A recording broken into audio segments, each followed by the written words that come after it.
മുടിചീകിയില്ലെങ്കിൽ ഒരുക്കത്തിനൊരു പൂർണ്ണത കിട്ടില്ലെന്ന് കഷണ്ടിക്കാർ പോലും കരുതുന്ന നാട്ടിൽ ചീർപ്പ് കൊണ്ടൊരു ജീവിത പോരാട്ടം നടത്തുകയാണ് കണ്ണൂരിൽ ഒരു കണ്ണൻ.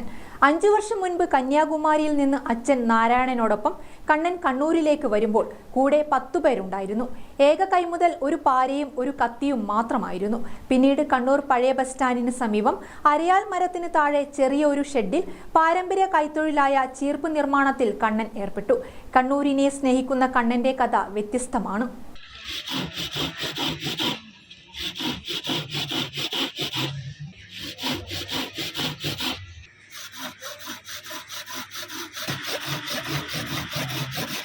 കാലം മാറുമ്പോൾ ആളുകളുടെ ആവശ്യവും മാറുന്നുണ്ട്. പണ്ടത്തെ ആളുകൾക്കായിരുന്നു ഈര് ചീർപ്പുകളോട് പ്രിയം. ഇപ്പോൾ അതില്ല. ഇപ്പോൾ ഇത്തരം ചീർപ്പുകൾ അത്ര ചെലവാകുന്നില്ല. എന്നാലും അച്ഛൻ കൈമാറിയ തൊഴിൽ കൈവിടാൻ താൻ ഒരുക്കമില്ലെന്ന് 56-കാരനായ കണ്ണൻ പറയുന്നു. പരമ്പരാഗത ചീർപ്പിന് ആവശ്യക്കാർ കുറഞ്ഞതോടെ 10 പേരുടെ സംഘം പിന്നീട് 4 പേരായി ചുരുങ്ങി. ഇപ്പോൾ താൻ മാത്രമായെന്നും പഴയ ബസ് സ്റ്റാൻഡ് അടച്ചതോടുകൂടി കച്ചവടം തീരെ ഇല്ലാതായെന്നും കണ്ണൻ പറഞ്ഞു.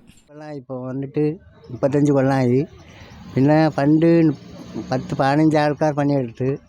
അപ്പോൾ പഴയ ബസ് സ്റ്റാൻഡിൽ ഫുൾ ആളുണ്ടായിരുന്നു. ഇപ്പം ബസ് സ്റ്റാൻഡ് മാറിയത് കൊണ്ട് എല്ലാം കച്ചവടം വളരെ കുറവാണ്.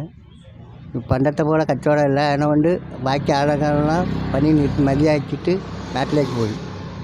ഇപ്പം അങ്ങനെ കച്ചവടം തീരെയില്ലല്ലേ? തീരെ കച്ചവടമില്ല. അപ്പം മറ്റേ വേവ് ബ്രിഡ്ജും ഇപ്പോൾ പൊളിച്ചത് കൊണ്ട് തീരെ ആളില്ല. കച്ചവടം ഇല്ല. ചീർപ്പിൽ എങ്ങനെയാണ് വില? എങ്ങനെയാണ് വില? 20 റുപ്യ 30 റുപ്യ. പിന്നെ ഈർ ചീപ്പ് 90 റുപ്യ.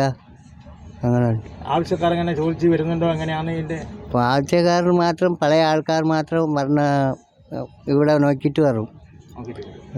ഒരു ദിവസം എത്ര ഈർലി ചീർപ്പാക്കും നിങ്ങൾ? 20 ആക്കാൻ പറ്റുള്ളൂ. ഏതിനെ കൊണ്ടാണ് ഉപയോഗിക്കുന്നത്? ഇത് മറ്റേ കവുങ്ങിനി കൊണ്ട്. കോവിഡിന് ശേഷം 3 പേർ കൂടി നാട്ടിലേക്ക് തിരിച്ചു പോയതോടെയാണ് കണ്ണൻ മാത്രം ബാക്കിയായത്. തനിക്ക് നാട് വിട്ടു പോകാൻ തോന്നിയില്ലെന്ന് പറയുന്ന കണ്ണൻ ഇപ്പോഴും പഴയ ബസ് സ്റ്റാൻഡ് റോഡരിയിലെ കൂരയ്ക്ക് കീഴിലിരുന്ന് ചീർപ്പ് തയ്യാറാക്കുന്നതിന് തിരക്കിലാണ്. അച്ഛനും ഇപ്പോൾ കന്യാകുമാരിയിലാണ്.